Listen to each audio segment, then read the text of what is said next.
Ah, boa tarde a todos. Vamos começar então a palestra do Carlos Eduardo de Souza, que é engenheiro mecânico formado na URGS, mestrado em otimização estrutural pela URGS e doutorado em aeroelasticidade pelo ITA. Foi pesquisador do IAE, lá do DCTA, atuando em cálculos de cargas na divisão de sistemas espaciais. Também atuou na divisão de aerodinâmica, além de ter experiência na indústria aeroespacial.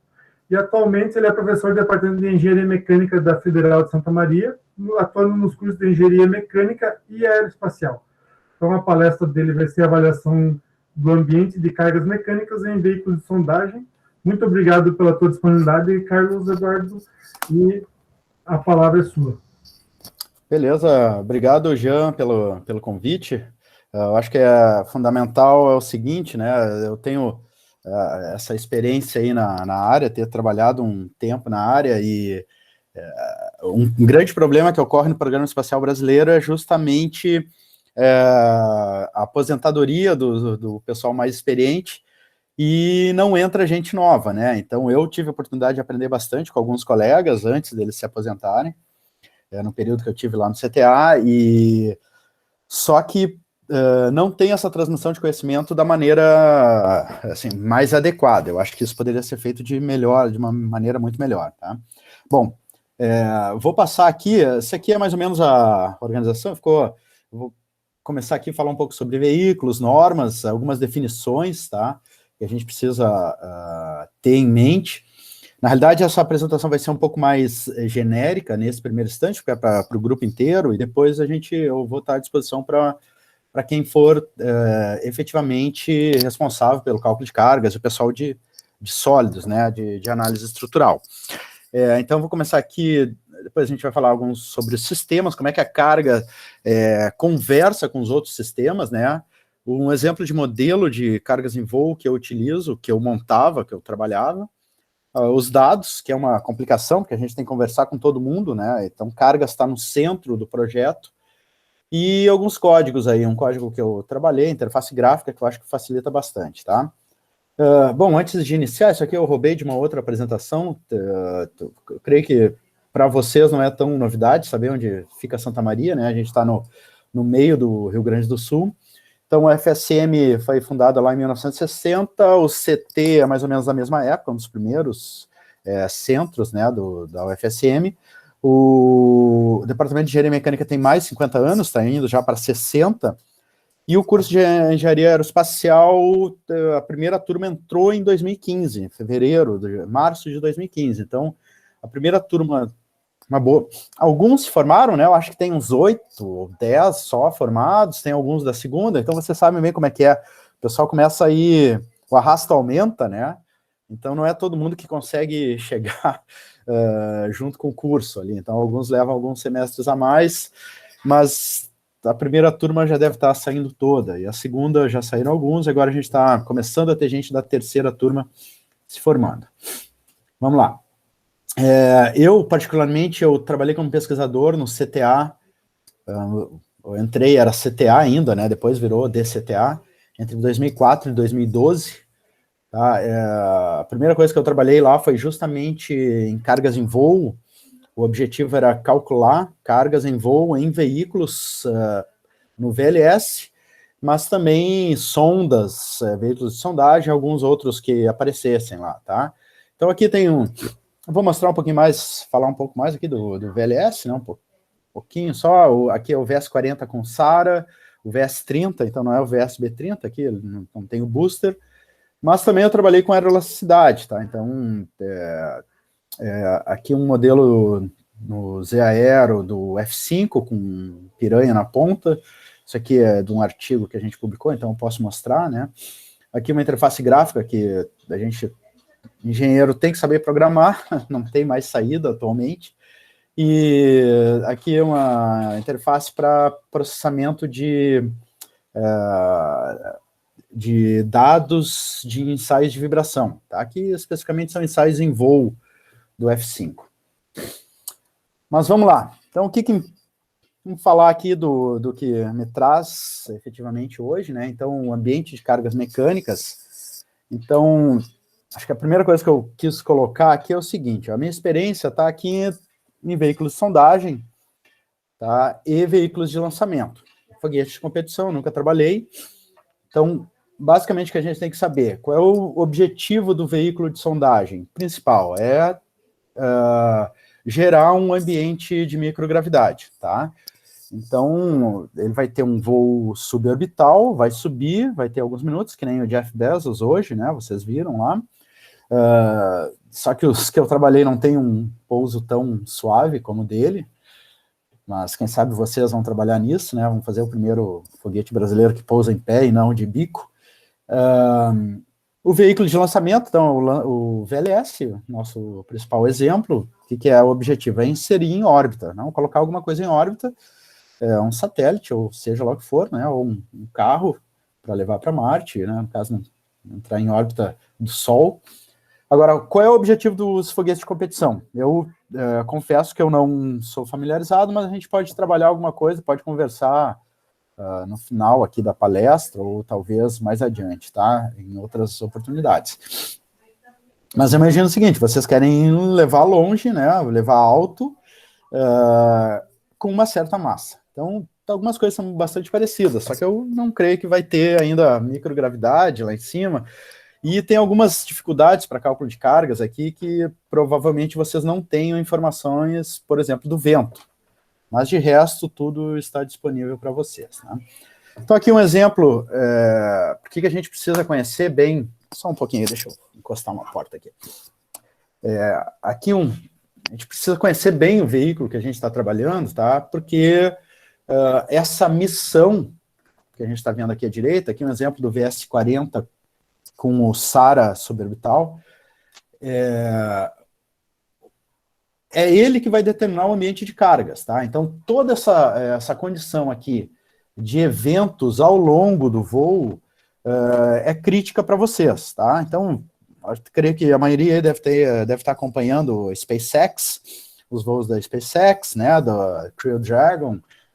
Então, tá vendo lá o SpaceX, eles sempre colocam lá, passou por Max Q, então, máxima pressão dinâmica, Mach 1, separação primeiro estágio, separação segundo estágio, e por aí vai. Então, conhecer esses eventos é fundamental, tá?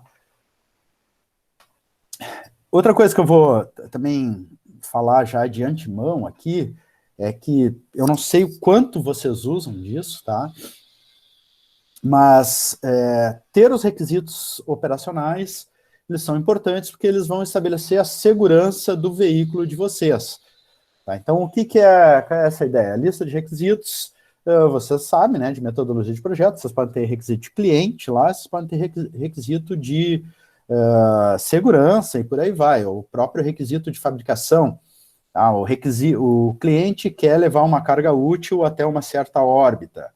A fabricação é o que tem disponível no país, ou o que é possível fazer. O Elon Musk optou lá por abandonar o compósito na Spaceship, né? Nos foguetes, não na Dragon, né? Mas partindo para inox. Por quê? Bom, por questão de fabricação em larga escala, reusabilidade, uma série de requisitos que acabaram sendo fundamentais para a definição de como fabricar. Então, o requisito do cliente ou mercado vai levar à definição da classe do veículo, né? Ou seja, eu vou colocar em baixa órbita, alta órbita e por aí vai. Só que uma coisa que vocês não devem passar, mas eu acho que é interessante vocês conhecerem, porque aqueles que forem para esse mercado, tá, e que conseguiram emprego, talvez não no Brasil, mas o mercado é pequeno, mas fora, vocês vão ver que a certificação é fundamental. A certificação é um processo longo, caro, bastante caro, costuma ser, especialmente na aviação, mas o que ela vai envolver? Ela vai envolver uma série de revisões de projeto. Isso aí também eu não sei, eu não conheço a equipe de vocês, né, mas o que eu conheço das equipes de competição é que não existe revisão de projeto, praticamente. Então, as preliminares, as críticas, tá? E são várias revisões que têm que ser feitas, e elas podem parecer uma chatice, mas elas dão confiança à equipe de projeto, principalmente, porque à medida que a gente tenta passar para os outros o que a gente fez, e outras pessoas vêm avaliar isso, tá? Então eu recomendo sempre, fortemente, que seja feita algum tipo de revisão.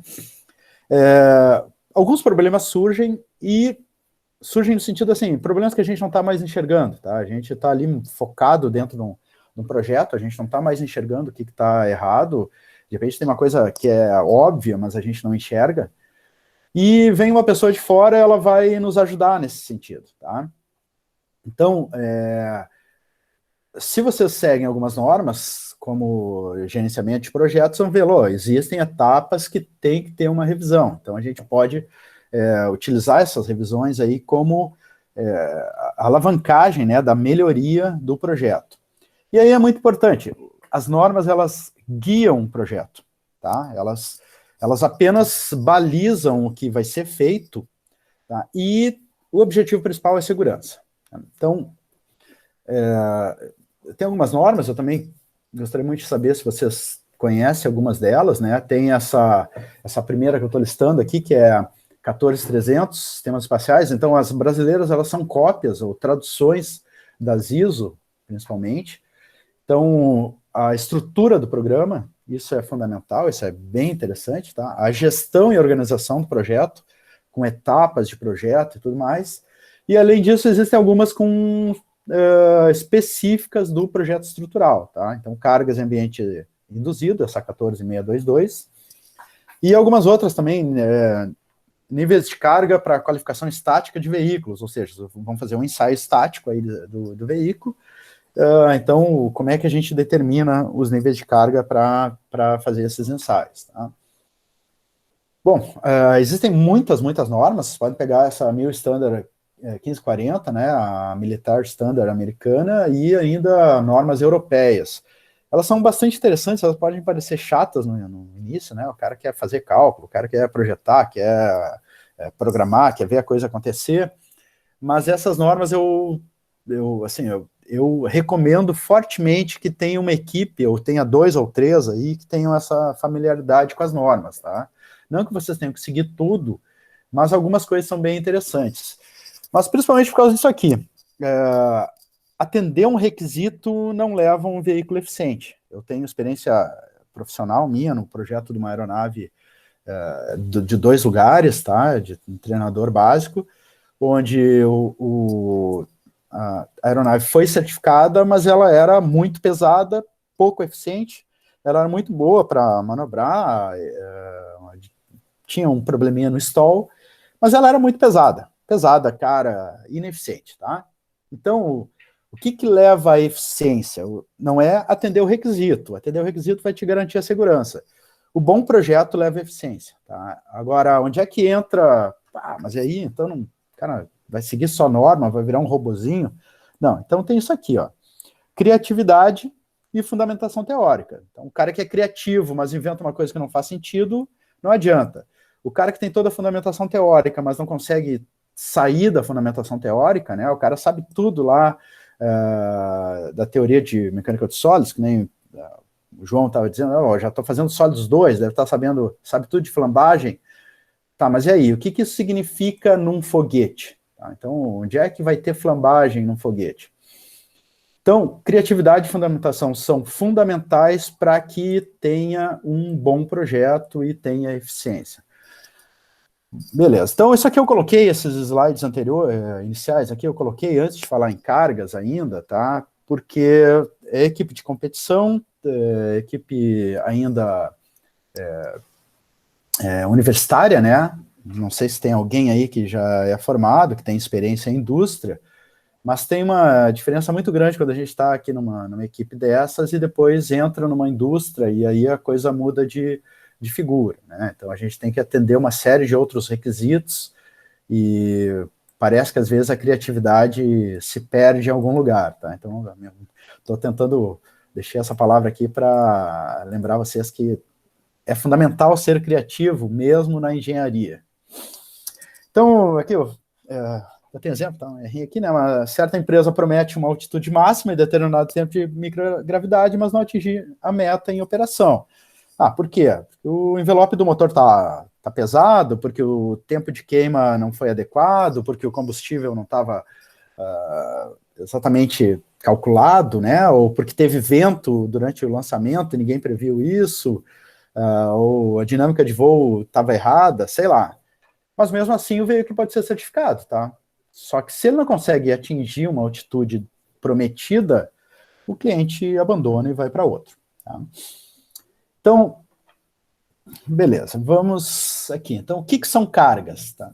Então, aqui eu coloquei algumas definições, porque a gente pode inventar N definições, mas como eu estou insistindo com vocês, a definição tem que vir do que dizem as normas. Tá?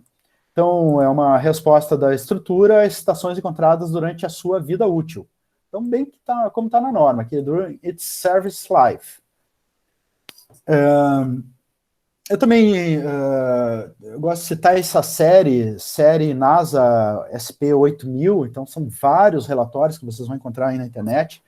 Tem diferentes manuaizinhos ou tutoriais de como projetar, também não sei o quanto vocês estão familiarizados com isso, né?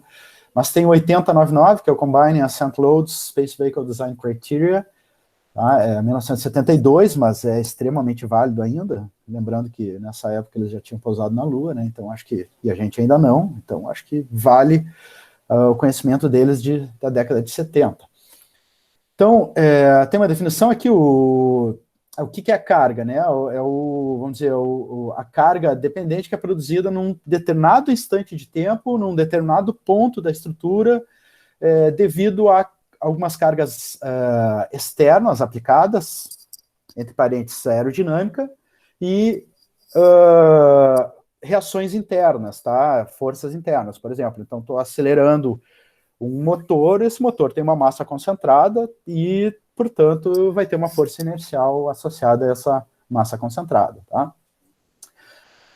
Também é interessante o Fleming, 94, né, Spacecraft and Launch Vehicle Loads.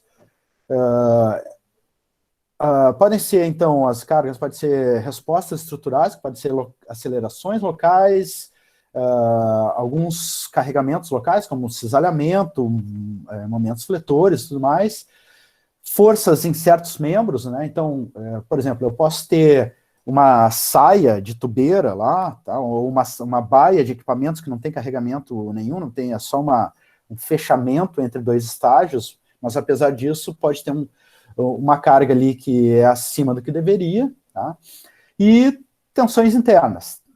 Então, o pessoal já sabe aí a tensão interna no motor, né? A pressão interna gerada pelo motor, um motor a propelente sólido, tá? Então gera uma pressão altíssima lá dentro. Bom, isso aqui eu não vou definir, tá? Eu só estou listando que é preciso que vocês saibam aqui o que é uma carga quase estática, o que é uma carga transiente, o que é uma carga de choque, carga oscilatória. Então, não está falando aí, não sei quantos já fizeram vibrações, tá? Mas então, se a gente pensar aqui, transiente choque, vocês vão ver na disciplina de vibrações, ou dinâmica estrutural, né? Aliás, essas três.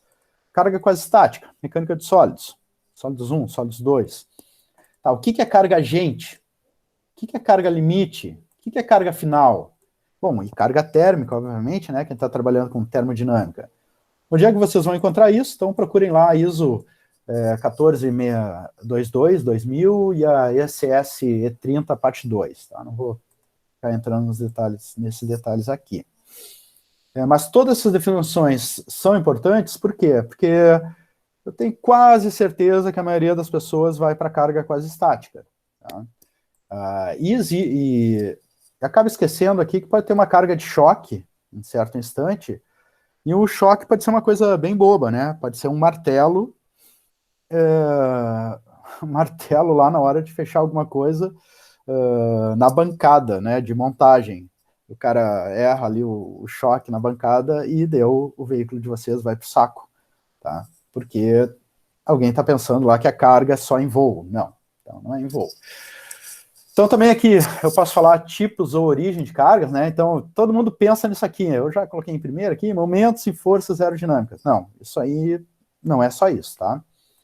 Então eu tenho cargas devido à gravidade, acelerações, então tem a gravidade puxando para baixo, a aceleração levando para o outro lado. Pressões diferenciais, né? Então, quem está trabalhando com propulsão entende bastante aqui, mas talvez não me interesse muito, porque vocês não vão trabalhar com um ambiente pressurizado lá de algum satélite ou algo assim, né? Propulsão, foguete de vocês é controlado? Ou subsistema de controle, tem tubeira móvel? Não sei se ainda tem, talvez não, mas se tiver tubeira móvel, deu, já a coisa muda de figura também. Hoje, por exemplo, quando a Shepard estava descendo lá, né, então o que acaba acontecendo? Tem que religar o motor em algum instante para amaciar o pouso. Então, é uma carga abrupta, um acendimento do motor em voo.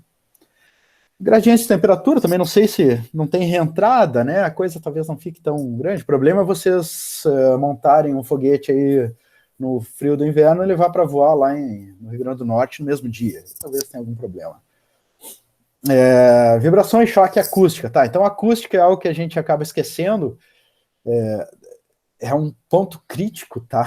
Tem equipes dedicadas lá no IAE, alguns profissionais dedicados, avaliar o ambiente acústico quando acontece a ignição na plataforma. Então, aquilo ali pode afetar alguma onda lá,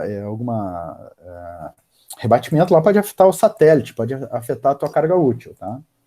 E, bom, diversos casos. Então, o que eu espero mostrar com esses diferentes itens aqui? Então, carga não é só aerodinâmica, tá? O principal ponto que eu quero ressaltar é que carga não é só aerodinâmica e carga não é só tubeira, né? Não é só propulsão. Então, é preciso identificar também então, o que são forças externas, reações internas, instante e tudo mais. Então, vamos lá. Quais são os pontos críticos? Então, a gente precisa identificar esses pontos críticos, tá? Quais são as situações que podem levar a cargas e tensões críticas? E a gente não pode avaliar apenas o voo, tem que ser todo o ciclo de vida do foguete. Então, o que é o ciclo de vida? Desde o momento que vocês montam cada um dos componentes, fazem a integração, transportam para a base de lançamento, ou seja, onde for, né? Já que vocês vão lançar. E, obviamente, durante o voo, tá? Tem recuperação depois? Então, a gente já está pensando, como o João estava falando antes, né, que é trabalhar com um foguete reutilizável. Então, depois que voou, quando ele pousar, ele não pode quebrar, que nem aconteceu com alguns, os primeiros lá da SpaceX. Quebrou a perna, vai para o saco, né? Então, quero que ele pouse e continue inteiro. Então, a gente pode identificar 3 grandes fases, tá? Pré-voo, voo propulsado, e aqui esses eventos eles estão dentro do voo propulsado, mas são certos eventos que são críticos. Então aqui está um exemplinho, tá, que a gente também, uma coisa que eu aprendi lá no CTA, armazenamento de componentes. O que acontece no CTA com sondas? Então, vai lá, produz uma série de motores com propelente sólido. Esse propelente ele é carregado lá em São José dos Campos, na usina, na beira de Jacareí, não sei se também conhece São José dos Campos, tá? E, bom, isso aí tem que ficar armazenado, só que vocês imaginam que aquilo lá, deixa eu só fazer um desenho aqui, então é uma viga com uma baita carga aqui, né, algumas toneladas, tá? Algumas toneladas, e se tu deixar muito tempo isso aqui, provavelmente vai acontecer algo parecido com isso. Então, quanto tempo vai ficar armazenado esse motor com propelente sólido com um carregamento estático, tá, sobre esse motor? Transporte de componentes. Então, aqui eu botei uma fotinha da Soyuz. Bom, a Soyuz anda num trem, mas ali tudo bem, é tranquilinho, né? Ele é montado ali pertinho, tudo em Baikonur. Ele só tem que levar lá para a plataforma de lançamento. Isso aqui anda muito devagar, tanto que normalmente vão as pessoas, vão os técnicos aqui ao redor e tudo mais, né? Mas o que acontece no Brasil? No Brasil, a gente monta em provavelmente São Paulo, e tem que ir lá para o Maranhão. Então, vai como para o Maranhão? Então, vai de avião, tá? Ou vai de barco, talvez, vai num barquinho até lá. Como é que vai chegar no Maranhão? Então, como que eu transporto esses componentes? Eu tenho que avaliar se eu vou transportar de veículos, ou seja, em terra, vou transportar via marítima, como que vou transportar? Aqui tem uma fotinha do VS40 com plataforma Sara. Bom, aqui ele está num carrinho. É um carrinho puxado à mão, tá? Esse carrinho tem amortecimento suficiente, tá? Então a gente está vendo aqui que tem uns amortecedores aqui. Por quê? Porque eu não posso simplesmente colocar isso aí numa talha qualquer e sair arrastando, né? Porque tem equipamento ali em cima, tá? Então, como que eu vou transportar? Então, esse transporte aqui, também naquela série NASA SP8000, tem um documento que é cargas de transporte e manejo. Então, quem for avaliar isso aí tem que avaliar também todas essas etapas. Então, aqui tem um exemplo, né? Se eu vou transportar por helicóptero, por trem, por caminhão, por barco, avião, tá? Então, o que no CTA a gente fazia? Tinha um colega que era o responsável por isso, tinha que basicamente instrumentar. Não sei se vocês estão a par, né, do VSB-30. Então, o VSB-30, ele é o VS-30 com um foguete, com um booster, que era transportado, lançado de Kiru, na Suécia. Então, durante todo esse transporte, você tem que colocar alguns acelerômetros e fazer um monitoramento contínuo até chegar lá. Por quê? Porque se alguma carga passou, vamos supor que o avião do Hércules passou por uma turbulência extrema, tá? Em cima do Atlântico. Cara, pode ser que tu tenha que desmontar tudo e remontar, ou pode ser que quebre alguma coisa, justamente na forma como está colocada lá, quando está armazenado esse veículo. Tá? Voltando aqui, manuseio de componentes. Quem já trabalhou aí com compósito também sabe assim, tá lá fazendo uma plaquinha de compósito, né, laminando, e cai um martelo. Tá? Então, caiu o martelo em cima do compósito. Então, da plaquinha de compósito, o que pode acontecer? Então, vocês tinham lá uma plaquinha bonitinha, toda bem laminada, e no meio do caminho, caiu. Então, aqui dentro vai ter delaminação. Certo? Provavelmente vai surgir uma delaminação, porque vai quebrar algumas fibras aqui, então rompeu fibra quando caiu o martelo. E aí? Isso aí, quem tem que se preocupar? O pessoal de estruturas? Bom, o pessoal de estruturas pode se preocupar a tolerância ao dano do envelope do motor, ou da empena, ou o que quer que seja feito compósito. Mas o pessoal de cargas, o pessoal de cargas tem que saber aqui qual é a carga máxima, qual é a carga máxima de choque que pode acontecer quando eu estou manuseando componentes. Olha, caiu um martelo, para tudo, vamos ter que avaliar esse componente, bota lá no raio-x, vamos avaliar o que aconteceu. Tá? Integração, o que é integração? Simplesmente montagem. Né? Então, pessoal, tem gente que gosta de montar, que é bem delicado, tem pessoal que trabalha no martelo. Algumas vezes tu precisa de um martelinho para poder encaixar, então aqui, se a gente pegar o Sara, essas cintas aqui, elas não são fáceis de montar, tá? Então, são cintas colocadas tem que ter uma certa precisão para montagem, até porque vai ter a separação num certo instante. Então, quando tu coloca aquilo ali, tem todo um mecanismo para separação. Como que tu vai fazer essa montagem? Bom, tem que ter um procedimento para isso também, tá? Então, isso é crítico. E, bom, falando aqui ainda de pré-voo, mas já próximo do voo, veículo na mesa de lançamento. O que acontece com o veículo, né, na mesa de lançamento?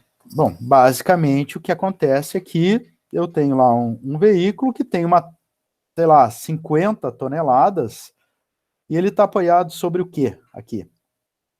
Onde que está apoiado esse veículo? Quando vê, nesse instante, eu tenho completamente toda a carga jogada num equipamento, numa peça aqui que não é suficiente para aguentar. Então, a própria o próprio sistema, tá, de apoio aqui, ó, ele vai ser dimensionado conforme o pessoal de cargas informar para o responsável, para o setor responsável. E aqui o último item crítico no pré-voo, ignição em solo. Tá, então, o que acontece na ignição? Bom, acontece o seguinte, você tem que aumentar teu empuxo até o ponto que ele se iguala ao peso do veículo. Tá? Então, peso, massa vezes gravidade. Essa ignição, se não é um propelente líquido, então essa que eu posso controlar a vazão, então faço uma pré-ignição, vou aumentando o torque, no propelente sólido você já sabe, ela é abrupta. Na hora que começou a queimar, a curva de empuxo é essa. Algo parecido com isso, tá? Então, dependendo aqui como é que é o veículo de vocês, empuxo no tempo do propelente sólido. Ele é abrupto, vai lá para cima. Então, dependendo como é que vocês fazem a distribuição do grão lá dentro do envelope do motor, vocês podem controlar alguma coisa parecida com isso, tá? Mas esse gradiente inicial não existe saída. Tem um gradiente, então, em poucos segundos, ou menos de um segundo, vocês vão ter um empuxo máximo. Tá? Em alguns kilonewtons aqui, empuxo máximo. Então, esse é um ponto crítico que ainda não está voando. Tem que atingir ainda o torque para começar a acelerar. Aqui tem um exemplo, né? Esse exemplo clássico aqui. Não sei se você já viu nessa imagem, onde esqueceram de prender parafusos. Não aplicaram o torque correto nos parafusos aqui no adaptador, né, do satélite. Isso aqui estava em bancada ainda, estava em integração, fizeram uma pequena movimentação e o bicho caiu, tá? Então, aí é um erro de montagem, tá? E aí aconteceu um choque aqui, obviamente, e certamente que esse veículo, da maneira como está, se perdeu. O que eles tiveram que fazer? Eles tiveram que reavaliar tudo, ver o que foi efetivamente afetado, e a gente está vendo que tem alguma coisa aqui que provavelmente foi para o saco. Tá, pontos críticos de voo. Então, isso aqui é o que a gente vê nos videozinhos da SpaceX, né? O número de Mach máximo. Eu não sei qual é a velocidade que vocês atingem, mas se passou de Mach 1, tá? Então tem esse ponto aqui, que é o Mach máximo, maior onda de choque. Tem o Mach 1, que é crítico, né? Então o crítico, coeficiente de arrasto vai lá para cima, sustentação, alguma coisa vai lá para cima também. Então aqui é uma região complicada. Máxima velocidade relativa de vento, o que é isso? É onde eu vou ter o maior ângulo de ataque. Tá? Máxima distância entre centro de pressão e centro de massa, é onde eu vou ter o maior momento. Se alguma coisa sair do controle aqui, esse bicho sair girando, né? Se transforma... vira um... sai completamente da trajetória, tá? Máximo arrasto, tá? Obviamente, a gente quer o ponto onde eu tenho máximo arrasto, não necessariamente vai ser o Mach 1, vai depender da trajetória de voo, e maior fator de carga longitudinal em cada estágio. Então, o fator de carga longitudinal é aquele em que eu tenho maior aceleração. Então, de novo, eu tenho que fazer um balanço da minha trajetória, tá? Onde eu vou botar uma curva aqui, onde eu tenho a velocidade, tenho a pressão dinâmica, e o arrasto maior deve estar acontecendo por aqui, e a gente está vendo que tem um ponto aqui onde, a partir daqui, eu tenho uma aceleração alta com pressão dinâmica baixa. Então, aqui o fator de carga, o arrasto não está mais atuando, então eu começo a acelerar efetivamente o meu veículo, tá? E por último aqui, últimos eventos a avaliar, né, que a gente pode colocar. Então, eu estava no voo propulsado, e agora a gente vai para eventos. Acendimento de motor em voo. Eu acho que isso não deve acontecer com vocês, a menos que tenha algo saído errado, né? Reacende lá. Fim de operação de motores, porque, voltando novamente, como é que é o motor? O propelente sólido, normalmente, ele vai ter um pico aqui, um patamar, ou mesmo que tenha esse outro perfil, ele começa abruptamente a cair, certo? Então, esse gradiente de empuxo pode ser crítico, ou até pode ser algo parecido com isso. Eu posso ter subitamente acabar o empuxo. E isso aí a gente sabe que é dinâmica, né? Abertura e separação de coifa não vai existir para você, giro do último estágio, então isso aqui é mais para lançamento, né? Veículos de lançamento. Separação de carga útil vai existir em veículo de sondagem, então a gente separa os últimos boosters lá e somente a parte da carga útil que vai ser recuperada que interessa. Então esse 16, 17 provavelmente vocês não vão encontrar aí tão cedo, né? Mas trabalhando com veículo de sondagem ou separação de carga útil talvez aconteça. Aqui um exemplo do SARA, onde eu tenho todo um levantamento de curvas, tá, do voo completo com identificação de pontos críticos. Tá? Aqui tem uma altitude máxima, levanta alguns pontos críticos, tá? E aqui algum detalhe onde a gente precisa levantar isso aqui.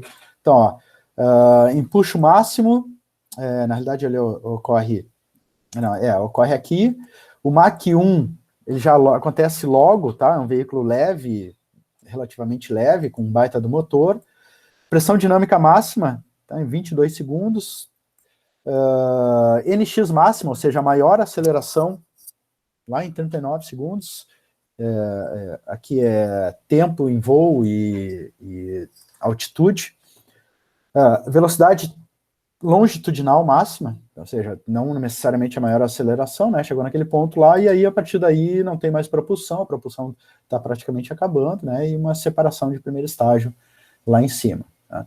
Então, se eu pegar toda essa primeira fase de um primeiro estágio aqui, ó, são pontos que eu tenho que me preocupar. Aqui eu vou fazer o cálculo. Não vou fazer o cálculo num só, e a gente já vai ver aí o que pode acontecer, tá? Vamos lá, 4h10, acho que a gente começou 4h40, 13h40, né? Mais meia horinha, vamos mais uns minutinhos aqui, porque eu não vou botar equação nenhuma, né? Então, vamos falar sobre o cálculo, vou mostrar um pouco das interfaces e dos códigos que eu trabalhei.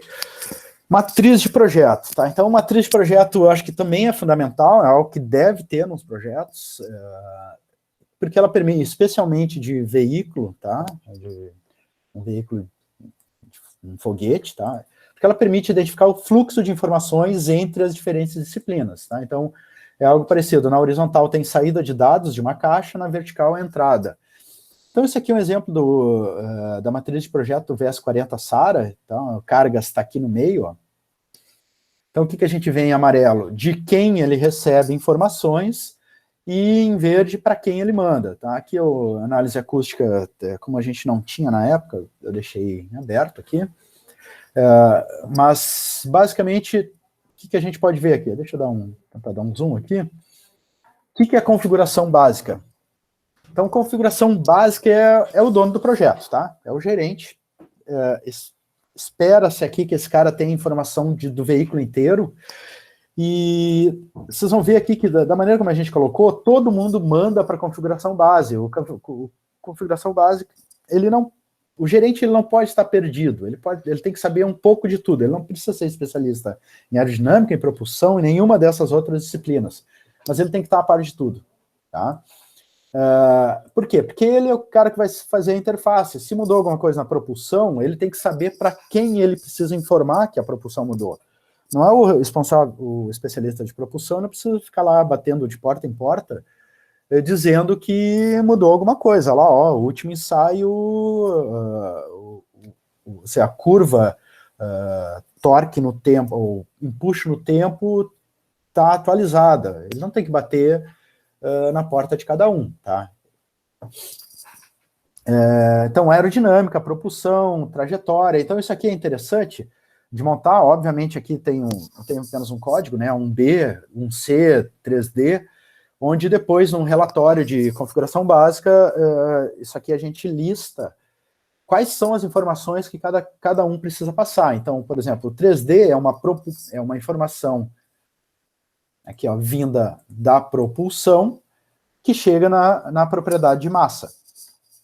O que chega da propulsão na propriedade de massa? Bom, a variação da massa de combustível ao longo do tempo, tá?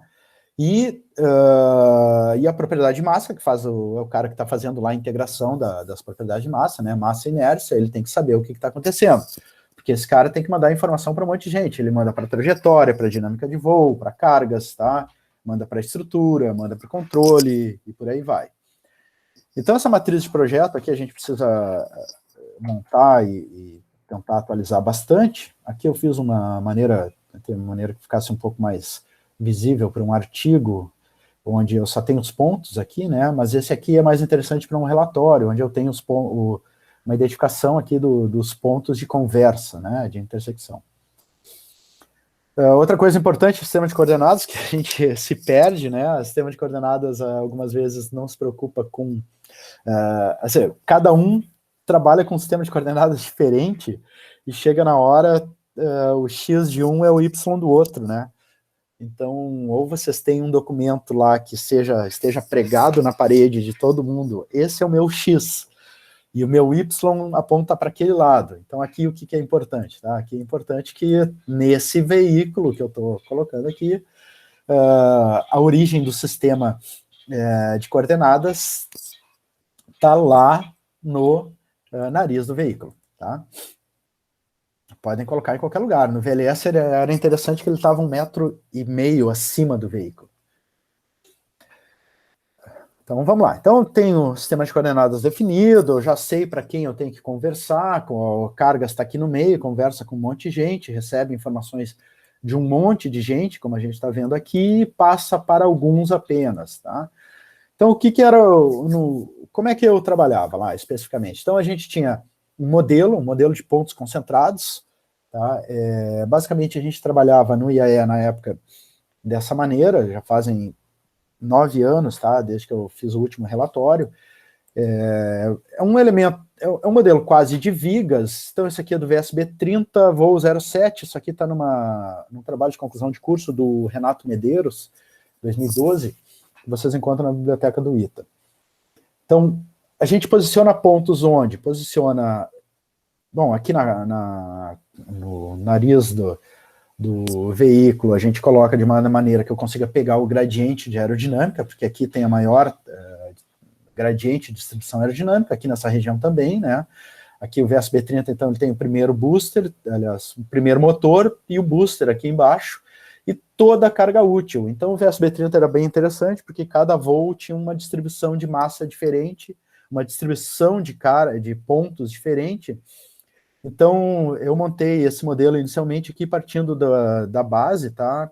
De modo que a numeração de nós aqui, a gente sabe 100, 110, 120, eu sei que isso aqui é o primeiro estágio, segundo estágio, pontos do segundo estágio, terceiro estágio, quarto estágio e quinto estágio, tá? Então, lá o nariz, conforme a gente organizava e conforme a missão. Então,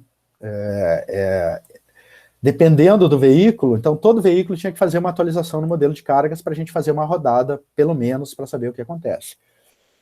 Massa e inércia, então a massa estrutural, massa de combustível. Massa estrutural em princípio, ela é constante, né? E a massa de combustível variável, tá?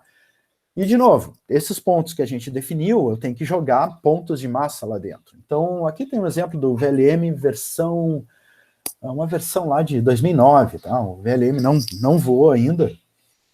Esse aqui é um dos primeiros modelos onde eu tentei aqui organizar os pontos de massa. E aqui tem um detalhe interessante aqui, que é o seguinte, acho que esse é o VS40, onde eu coloquei aqui a massa de propelente em 0 segundos, 8 segundos, 25, 40 segundos. Ou seja, eu preciso saber como se comporta, porque o que mais é consumido é propelente, né? Óbvio, é o que faz voar, é o que faz atingir alta velocidade. E o veículo que decola não é o mesmo veículo que atinge a velocidade máxima, tá? Então, isso é muito fundamental. Dados de aerodinâmica. Aqui tem um detalhe interessante, né? A aerodinâmica a gente sempre pensa em CFD, simulação de Navier-Stokes, ou uma Euler-Bernoulli, todo mundo agora já faz Navier-Stokes, né? Então, o problema é o seguinte, às vezes sai caro fazer isso aqui. Então, não sei se vocês conhecem o DATCOM, o Missile DATCOM, e na época no IAE tinha sido criado o Visual DATCOM, foi um militar, na época ele era major, o Eudi, depois virou coronel Eudi, ele fez o Visual DATCOM, cara incrível lá, muito piadista, gostava de fazer piada de gaúcho também, e ele fez uma interface gráfica para o Missile DATCOM e que gerava já os dados de aerodinâmica direto, tá? Para todos os veículos que a gente precisasse. Então o DATCOM é muito recomendável. Todo mundo quer fazer CFD, mas o CFD, até acertar o modelo, é complicado. Agora, o CFD tem um problema, né? Vocês precisam ter dados em ângulo de ataque, algum ângulo de ataque, que seja -5 até +5, porque quando o veículo estiver sob um ângulo de ataque, é que ele vai quebrar, tá? Já garanto isso para vocês. Óbvio, vocês têm que variar, calcular o número de Mach, diferentes números de Mach, tá? Tem que passar subsônico, supersônico e o transônico, que é o mais crítico, mas tem que calcular para vários números de Mach. Aqui tem outro exemplo do Diogo. O Diogo ele fazia mestrado lá no IAE, uma época, então aqui é um exemplo de coeficiente de pressão aqui no VS30. Esse aqui é o VS30 que ele estava simulando. Isso, é só o VS30. Então aqui a gente vê o perfil, aqui embaixo, o perfil do veículo, onde ele extraiu aqui a força normal por metro, tá? E coeficiente de pressão por metro do veículo. Então a gente vê que tem uma transiçãozinha aqui, então acontecem umas coisas interessantes, onde cresce, depois cai, tem uma depressão, um pico, e tudo isso gera gradiente de cargas, tá? Só que isso aqui é sem ângulo de ataque. Então, o que acontece? Por que eu falo do ângulo de ataque? Bom, análise modal, estruturas, já falo aqui do ângulo de ataque. Deixa eu ver se tem alguma coisa. Tá. Normalmente vocês vão fazer análise em elementos finitos, tenho certeza que vocês vão fazer em elementos finitos, tá? Então, se vocês vão fazer elementos finitos, vocês podem extrair diretamente as formas modais. Tá? As formas modais são importantes, não sei quem aí já fez vibrações, eu não sei se quem ensina vibrações aí, se está na ementa da disciplina análise modal, mas com certeza você sabe que são frequências naturais, tá, do veículo, e o primeiro modo aqui, o modo A, que é aquele modo da flecha, né, então tem um modo de flexão livre, e o veículo muito longo, ele pode acabar sendo excitado num desses modos aqui, e aí a estabilidade vai para o saco também, tá. O que é importante na análise modal? É que a massa, ela é variada, à medida que tu vai consumindo combustível, tem que mudar a massa. E elasticidade tem um pepinão aqui, ó. Então, o módulo de elasticidade nas cintas é complicado, tá? Então, tem que avaliar o que acontece no módulo de elasticidade nas cintas. Tá, então o que eu estava falando aqui sobre ângulo de ataque? Basicamente é o seguinte, esse veículo vai voar sob ação do vento, então ele está lá voando bonitinho, tá? Em princípio, vocês acham que só tem a velocidade é só devido ao próprio deslocamento do veículo, né? O veículo está andando, então ele enxerga um vento aqui nessa direção. Só que se um certo instante aqui, ó, eu tiver uma velocidade de um perfil de vento aqui com 15 metros por segundo, tá? Então o que vai acontecer aqui com essa minha velocidade, tá? Eu vou ter, na realidade, alguma componente que seja mínima. Opa, peraí. Que seja mínima, mas eu vou ter um certo ângulo de ataque. Então, quando o vento, então V do vento, à medida que o vento atua, gera um leve ângulo de ataque. Se leva um ângulo de ataque, o que vai acontecer? Gera coeficientes normais em uma direção. E o que o veículo vai tender a fazer? O veículo vai tender a desviar, tá? Mesmo se ele estiver estabilizado por rotação, mesmo que ele tenha empenas, a gente precisa controlar, porque a rotação em pena vai ter um limite aqui de atuação, ele não vai passar talvez de mais ou menos 5 graus. Se o vento for muito forte, sei lá, tu atinge 10 graus, já era. Então, por isso que sempre que a gente está acompanhando lançamentos aí da SpaceX, olha, scrubbed due to weather, né? O lançamento foi adiado porque tem vento lá em cima. Então, como que isso é feito? Isso aqui é informação secreta, né? Top secret. Isso aqui é só também lá do Medeiros, mas wind loads during ascent. Basicamente, quem tem o perfil de vento numa base de lançamento não divulga na internet, tá?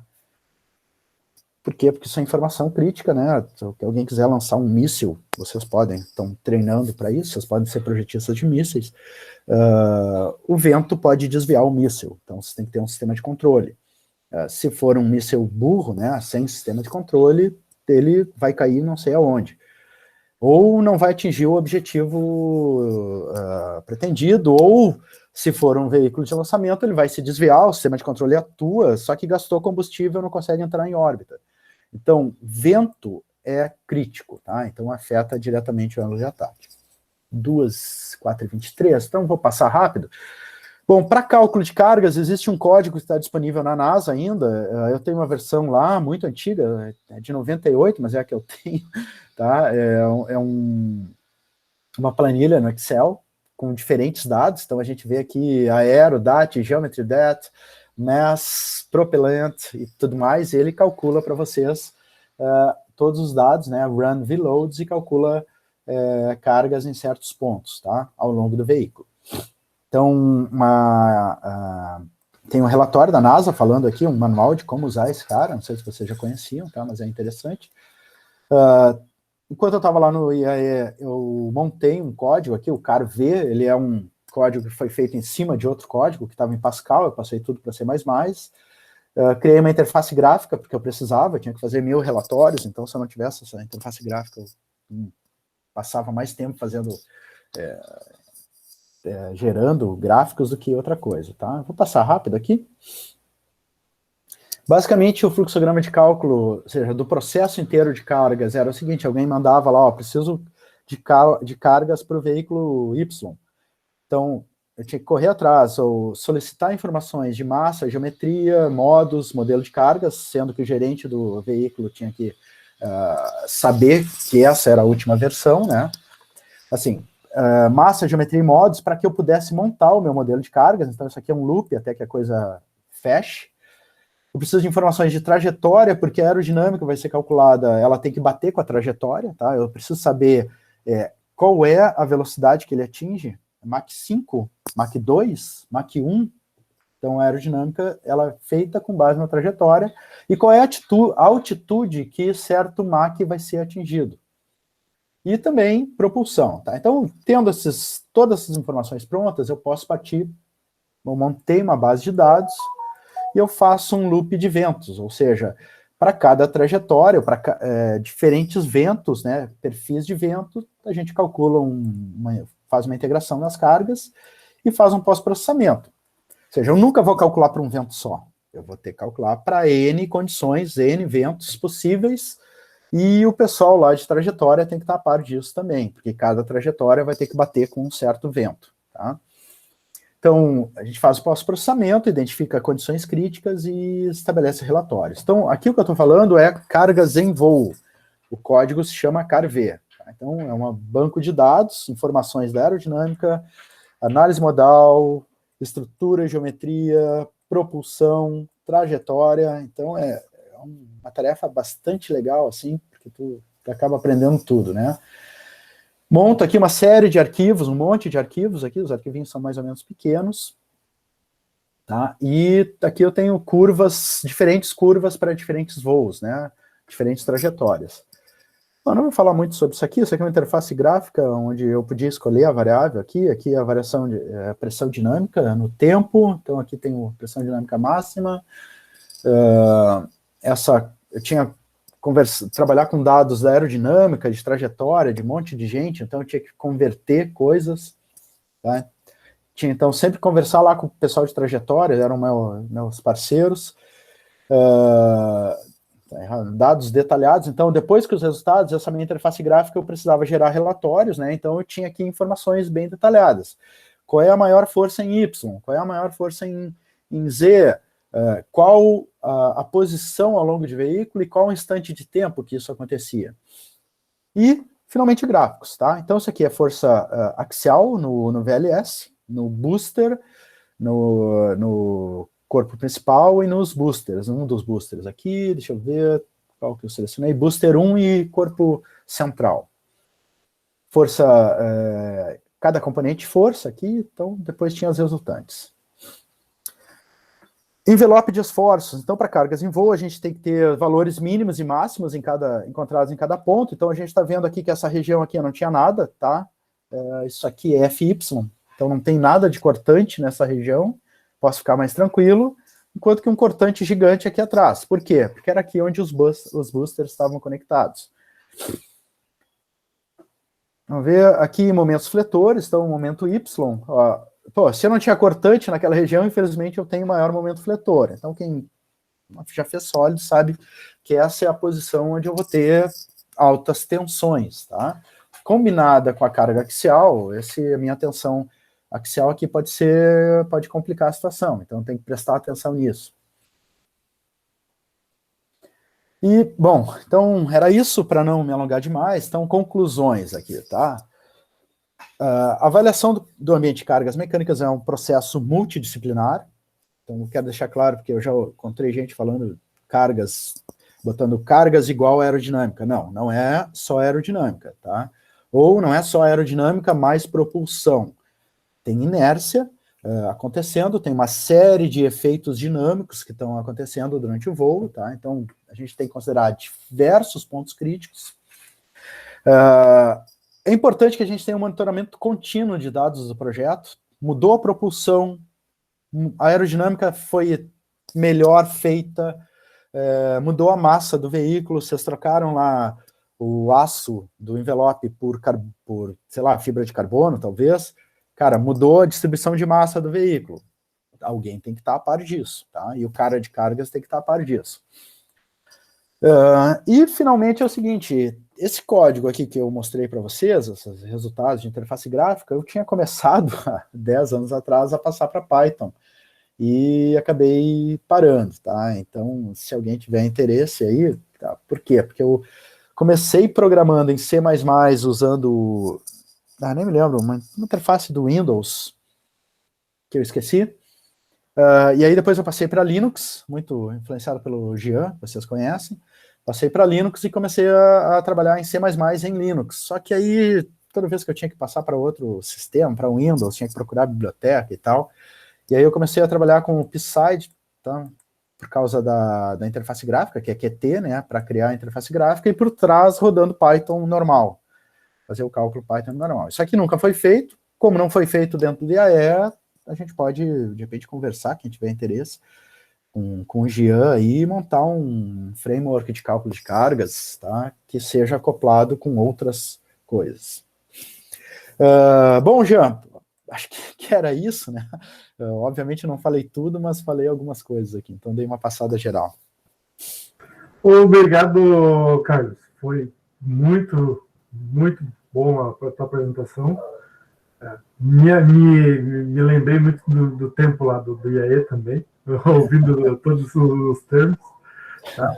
Eu vou agradecer, deixar isso claro. Muito obrigado pela apresentação. Vou finalizar a gravação, daí a gente entra na próxima conversa. Daí, certo, posso ficar mais um tempo aí ainda. Hoje não tem aula, não tem reunião com aluno, então posso, se alguém tiver alguma dúvida aí.